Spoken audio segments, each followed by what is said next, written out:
So hello and welcome to today's video. How are twin flames created? And as you can see, I do have this long presentation about different types of twin flame and divine counterpart connections. You will find this video in my playlists. You will find it in my videos. It was one of the very first videos I've ever done, and now we're going to talk a little bit more about how split twin flames and monadic twin flames are created. So what are twin flames? Where do they come from? How are they created? And we're going to talk about two different types of twin flames, the split twin flame and the monadic twin flame. If you want to know about other type of divine counterpart connections, please watch the entire video, because now we are going to focus more on those different types. And let's begin. So let's talk about the splitting of the souls. So imagine there was one entity, all that exists. You can call it source, God, that stream of consciousness, not that stream of consciousness, that consciousness itself, that divine being, however you want to call it. It existed and it wanted to find out more about itself. If you want to learn more about that, you could, for example, read Neil Donald Walsh's book, Conversations with God. I can only suggest it, a very good book. He also talks about this, and you will probably have heard many spiritual teachers talk about it. How do we come into existence? And this entity wanted to experience itself. But if you want, for example, this is just like a tiny example, but if you want to experience being super fast, like the fastest kid in town, you have to have other souls or other people that are slower than you. Because if they're all just as fast as you are, you're not fast, you're average, right? If you want to experience being super rich, then of course there need to be other people who have less than you, otherwise you would not be rich, you would be average. And that goes with everything, specifically beautiful, or have this amazing voice, then we always need comparison. This is what I'm trying to say. We always need comparison to find out, who am I? What makes me different? What makes me special? Of course, every soul is special because we all come from all that exists, obviously. But we all came down here with different traits that we wanted to experience. Some souls chose prior to incarnating, I want to be extra smart. How can you experience being extra smart? Only if people around you are less smart. Some wanted to be especially good in sports. Some wanted to be especially good in arts or music. Some people wanted to be especially big when it comes to kindness and helping others. So we all have our unique qualities. And that one entity, that was all that is, wanted to experience itself. It wanted to find out, what does it feel like to be extra smart? So it created this experience where some stream of consciousness, some parts of that in the physical of that one entity incarnated as being super smart, others incarnated in being super beautiful, others in super artistic, others in super kind, and every trait. And of course you can be more than one. You can be extremely intelligent and be extremely kind and be extremely spiritual. You can be a mixed pot. But so what did that one entity do in order to experience itself as being various things? Well, it split, and then we have all the thing that exists, and it split into two parts, and then each part split into two parts, and then each part split into two parts, and then we do have many different parts, but they all come from the same source, and they all are still part of that source. So it is still this entity. So ultimately you can say, and that is another thing that you would read in Conversations with God, and Neil Donald Walsh asked God, how many souls are there? And God said, well, technically only one. There is only one soul in this entire earth. Because only one soul exists. But then, due to the split, there is multiple stream of consciousnesses, or you can call them souls. So this is the first split, okay? And then let's go on. We have, let's say, one of these splits is the non-physical, and one is the physical. You could say the 5D and the 3D, or you could say entities like the angels, spirits. Of course, this is breaking it down. Of course, everything in the physical is still connected to this, because even you as a physical being, you still have the non-physical. So this is breaking it down just to make it a little bit easier to understand. But now we have something created that is physical, something that can be touched, something that is solid.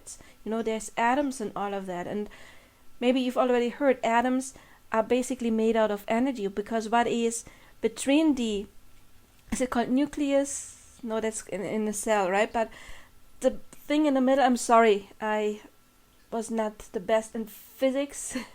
And also it's like 20 years ago, longer than 20 years, more like 25 years that I had physics in school. And also English is not my native language, so I don't know all of the words. But then there's this thing in the middle, and then there's the protons and neutrons floating around it. And what else is there? And years back I had the theory, well, this is energy. This is where God is. In each atom that exists, there is God. It's the space in between. And later on, I saw a documentary about metaphysicists, and they basically confirmed what Spirit had given me as a download. The physical, it is made out of atoms. Some are more solid than others. Some are something you can touch, and then there's water, there's gas. So not everything is the same. But anyway, we do have the non-physical and the physical.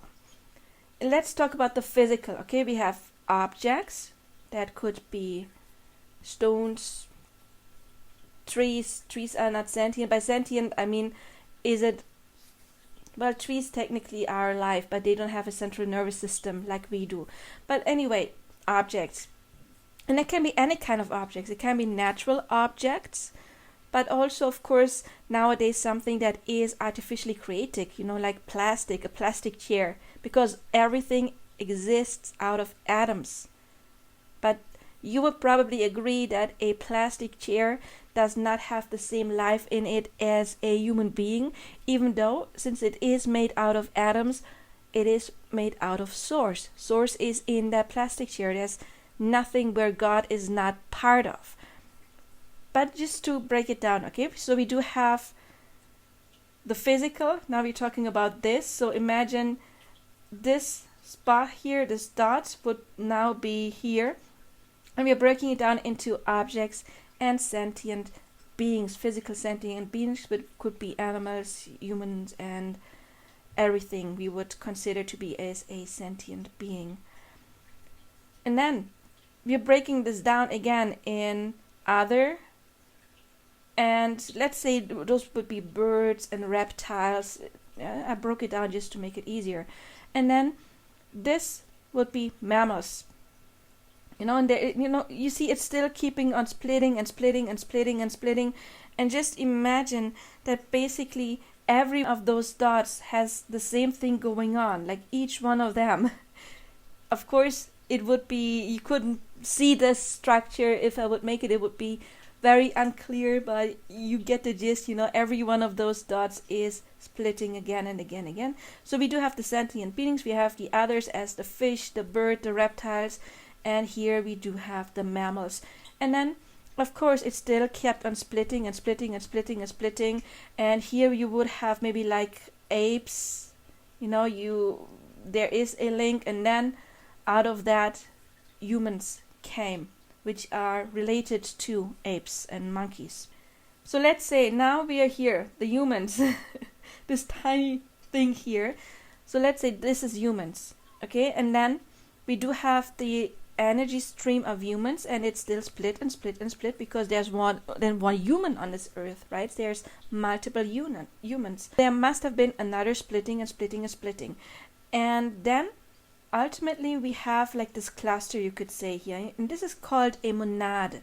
And a monad would be called a soul family. So there was once one soul, and then it split, and then there's two souls walking this earth.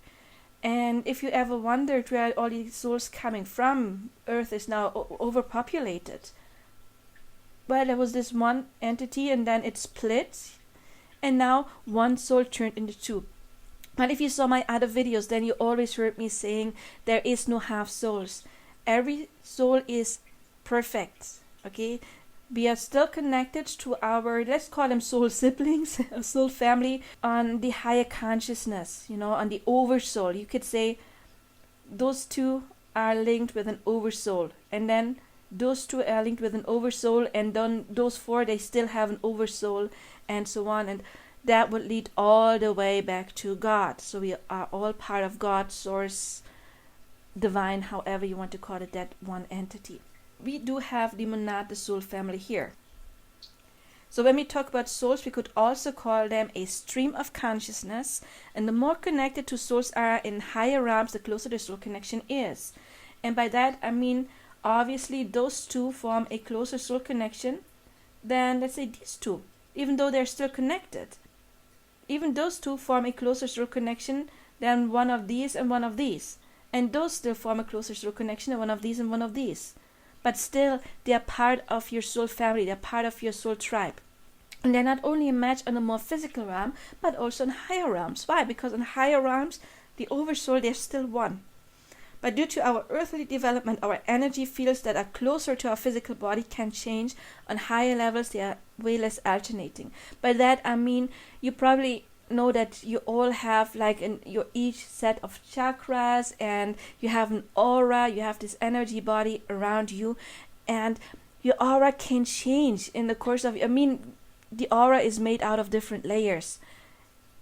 Some are more chosen before you came down, that would be like the higher levels, but others parts of you can alternate, you can change by spiritual development, or even the other way around. Somebody who has experienced some kind of trauma will of course have a weaker frequency. It will change their energy bodies as well. So everything in our life, and especially according to the law of assumption, of course, our assumptions, the way we see our world, is extremely connected to our energy bodies.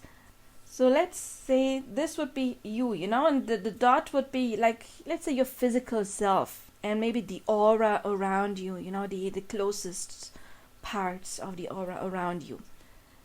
But this is all still part of you.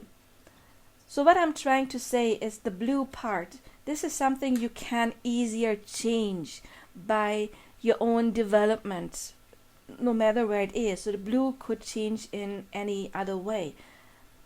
Maybe if you're really spiritually working on yourself, you could change in even higher parts of yourself. But this would be more like set in stone, I wanted to say, because this is already very much out of our physical experience, you could say. So this is something that is fluctuating and we can easily change. This line would be our higher self, and then our higher self, of course, is connected in higher realms to other souls and ultimately to God. So this is, you could say, also a stream of consciousness, and this soul would be their own stream of consciousness, even though they are connected. So yeah, in this video we're not going to talk too much about different types of soul connections. Again, if you're interested in that, check out the entire video, because now we're going to talk specifically about how twin flames are created.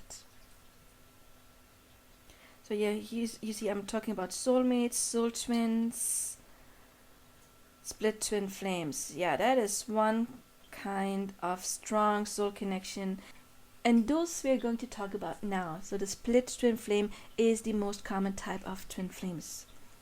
So the split twin flames have been one soul for a long time until they split into two. Both are not half souls, they are all complete. And everybody has a split twin flame, but not all split twin flames are incarnated at the same time and meant to meet in this lifetime. For some of you, your split twin flame may be a guide, a spiritual guide, and you have another close soul connections. We saw just some of the you earlier. Your divine counterpart may be a soulmate and not a twin flame. Yeah, I like to compare it with mitosis because some people say, oh, they are the other half of my soul, and we're not half. In mitosis, which is when cells split, or I also even more like the image of identical twins, biological identical twins. We have one fertilized egg, one egg, one sperm, and then it creates a little mass of cells, and then very early on in pregnancy, that mass of cells splits and then creates two embryos. And they're perfect human. I always say they're not half human. It's not like each one of them has like one leg, and that would be Siamese twins, for example. But when we talk about identical twins, they're complete, perfect humans, right? But they do have a special bond because they come from one fertilized egg and one sperm. So this is a symbol I like to use. Yeah, my language, which is German, we call them Dualseelen, which translates to duality souls. And many people falsely use this term synonymous to twin flames in Germany, but it is a different kind of connection. So in Germany you would say there is Dualseelen and then there is Zwillingsflammen, twin flames. In English I would say this is the split twin flame, and this would be what the monadic twin flame, but we just call twin flame. So I just skipped a lot of pages. So if you want to learn more about this, check out the it's like in 2.5 or I think like even 2 hours and 40-minute video. And then you will learn all of it. But this is just an excerpt. So what is a split twin flame? You remember how you were talking about the splitting of the soul? And here we do have the orange and the blue. And orange and blue is the colors of the twin flames, the split twin flames. I believe blue is representing the woman and the feminine, and orange is the masculine. So they have been one soul for a while, and probably even been on this earth. And then they reached a certain level when it came to their spiritual evolution, you could say, and they decided to split. You see here it is orange and blue because it still has both of it, the masculine and the feminine energy. It is pretty balanced. And then it splits. So we do have the soul here. This would be the body of the last incarnation or incarnations prior to that. And now we have two souls and two bodies, but they still share this oversoul. This is why they're still so connected. And this is why you have the love at first sight, because that soul for a long time was part of you and still is part of you on a higher dimension. You share the same oversoul. So you basically are the same soul, just on lower. By lower, I don't mean negative. I mean more the earthly energies. They have split auras and everything. They have their own higher self, their own consciousness, but they do have the oversoul, the overconsciousness, but they're still connected, and this is why you feel that strong bond. What you see here is that one is more masculine and one is more feminine. Of course, we always have part of the other within us. Imagine the yin-yang symbol, the black half still has the white dot. It's just easier for you to understand that in split twin flames, we usually have one energy that is the masculine and one is the more feminine.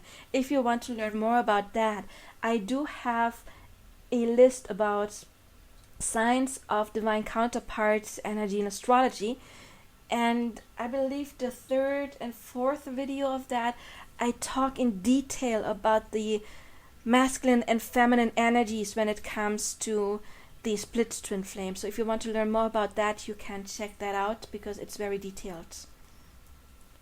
So yeah, compare split twin flames with zebras because we have the black and the white, and it's very structured. It's not gray, it's not in between. It is very like the masculine and feminine. When we use the color circle, and it used to be round, I just changed the setting of the page, so this is why it's now more oval.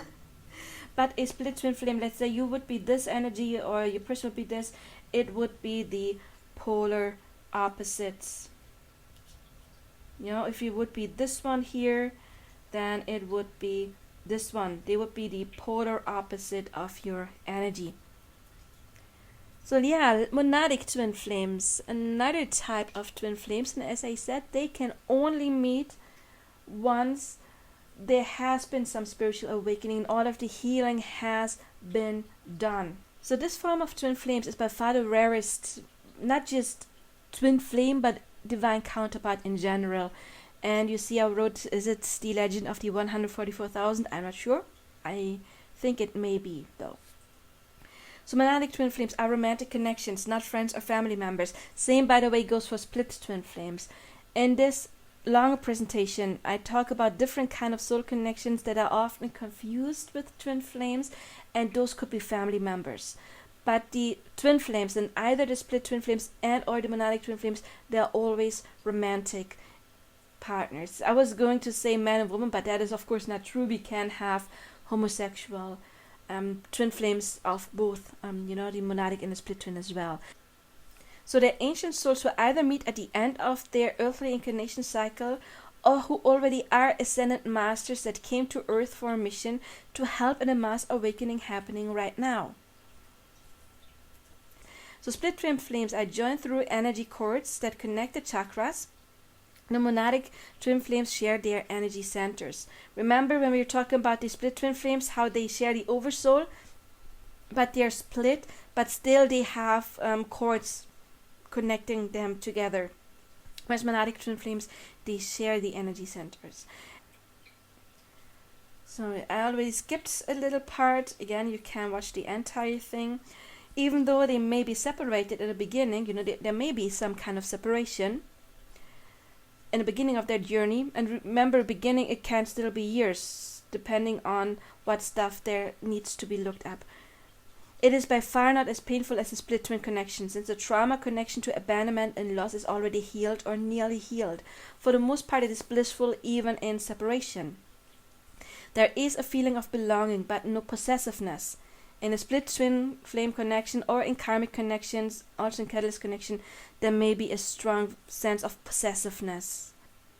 You feel that they are part of you even in separation. So how can you miss them if you are connected to them, right? You can't. Which means even if you are in pain and devastated because you are separated, then you are not dealing with a monadic twin flame connection. It might be a karmic, a catalyst, or a split twin connection. This connection is never toxic in any way. There's no abuse, physical or mental whatsoever. It is extremely harmonious. In split twin flame connections, it is not always that harmonious. If you have fear of loss, of course they will ghost you. And I do have a video in the Twin Flame 101 playlist about ghosting. So if your twin flame is ghosting you, make sure you check that out to know what you can do to end ghosting. But even a split twin flame connection, what hurts is they don't give you what you want, but they are not abusive in any way. If they're abusive, it's not a twin flame, it would be more a karmic. What can hurt is that the other twin flame triggers the other not due to their behavior, but due to rest of old programming and the situation itself.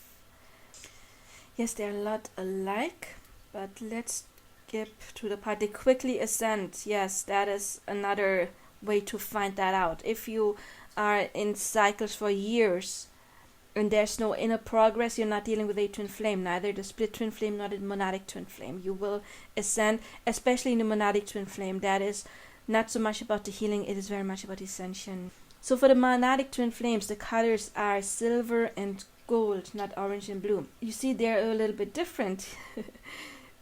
They haven't split as many because they are already ascended masters, or they are very old souls, whereas the split twin flame, they made the experience, okay, I want to split in order then to find you. It's a different programming, it's a different blueprint, so they're never split. Their soul and their energies are still one. It's just the lower energies. By lower, again, I don't mean low frequency, I mean this is the body, and then we do have the aura that is close connected to the body, but they are more connected than split twin flames. You see, this is longer. They're still connected on higher souls, yeah, but then here is the split, and here you could say this is way shorter, of course, than this line, because of course they have their own higher self, but even their higher selves are more connected than the split twin flame connection. So this means monadic twin flames don't simply have energy cords between their energy bodies like the split twin flames do, but they share their energy bodies, except for the ones closest to the physical body. They're one soul incarnated in two bodies, and that's the difference. Split twin flames, they were one soul, then split into two, and now there's two perfect souls that are still connected on their oversoul. And here we have one soul incarnated in two bodies. There has been no split except in the 3D, and they're incarnated in separate bodies. So here you see this tiny dot here. They're not similar in vibration, they are the same vibration, and no other soul in existence is like them. You know, the split twin flame, they are opposite, and then there's other soul connections that are more similar. Again, watch the entire video for more information on that. But you see this tiny spot here. They are exactly the same vibration as you. And I compared them to giraffes because it takes a long time to grow that big, doesn't it? A giraffe, I mean, I don't know how long giraffe, they probably don't take longer to become an adult than other animals. But that's the image I had. It takes a long time, and you imagine all of the growing pains to become that big, that tall. Again, it might be not true for real giraffes, biological giraffes, but that is just the image I had. It takes a lot of pain in order to grow that tall, and it takes a long time. But yeah, this is the association I had with the monadic twin flames.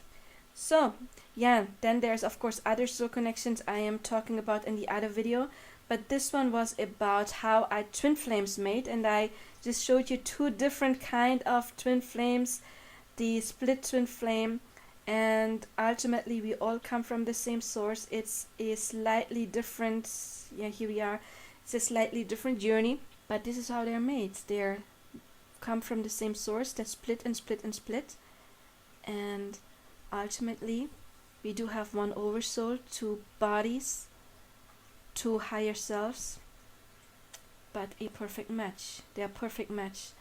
I talk about this more in the astrology video, so it's the science of divine counterparts in astrology playlist. So I try to explain it for beginners as well. So you may want to check that one out. Check out my Twin Flame 101 playlist if you need assistance with your journey. Of course, again, you can watch the Twin Flame 101 playlist. There's many videos, there's more to come, so make sure you subscribe. They're for free. And of course you can contact me for personal coaching. Okay, I've been coaching since 2005, so it's been a while. And if you need my help, my contact information is below, a link to my price list is below, and also a link to my other channel where I do card readings, pick a cards and twin flame readings. I'm not as active on there right now, but all of my readings are timeless. Of course, you can book your own reading like this with me as well. And I see you in another video, or I see you in a personal coaching, and I do wish you all the best. Now, bye bye.